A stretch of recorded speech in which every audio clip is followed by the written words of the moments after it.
Nakon svjetskog prvenstva u Rusiji, sjećamo se svi jako dobro toga, u Hrvatskoj zavladala euforija.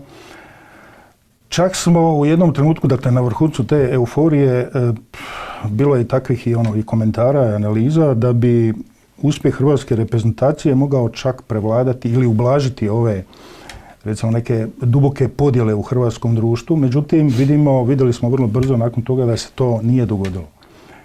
Vi ste pak nedavno izjavili da bi Hrvatska bila najbolja zemlja na svijetu kad bi svi u Hrvatskoj imali osjećaj pripadnosti domovini kao što ga ima nogometna reprezentacija i kad bi se naši građani ponašali i živjeli kao vatreni. Možete li nam to malo obrazložiti?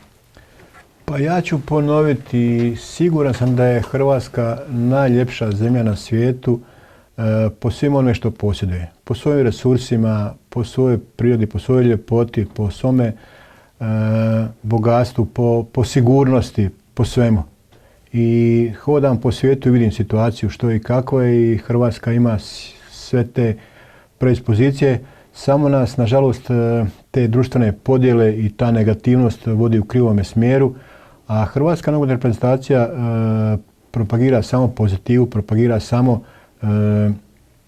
domoljublje, vjeru, zajedništvo i da se drugi ponašaju kako se ponaša Hrvatska nogometna reprezentacija i u donošenju odluka i u donošenju svih bitnih stvari, bilo bi nam svima puno bolje.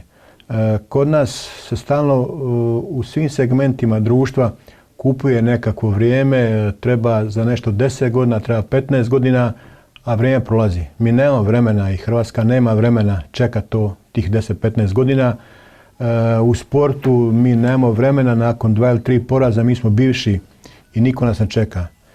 Moramo u cijeloj državi, u svim segmentima društva početi donositi poštene odluke, hrabre odluke, odluke koje će biti iza njih se stajati i dati šansu mladim ljudima. Mislim da je konačno vrijeme da Hrvatska da šansu drugima, da šansu mladim ljudima, jer ne treba gubiti vrijeme i mi u reprezentaciji nismo gubili i mi smo to napravili. I to se pokazalo kao dobitnim, kao uspješnim, jer ja ne mogu razumjeti, ne mogu shvatiti da Hrvatska nema 50 ili 100 mladih ljudi, a ima ih puno više, koji imaju talenta, koji imaju odgovornosti, koji imaju znanja da stvar uzmu u svoje ruke i da počnu konačno djelovati zajedno. Jer ovo sad se puste podjele, stalno nekakvi problemi, stalno negativa, ovo nas samo vodi u krivom smjeru i nikako mi nećemo izaći na zelenu granu, kako se kaže, a Hrvatska reprezentacija je primjer kako to treba biti.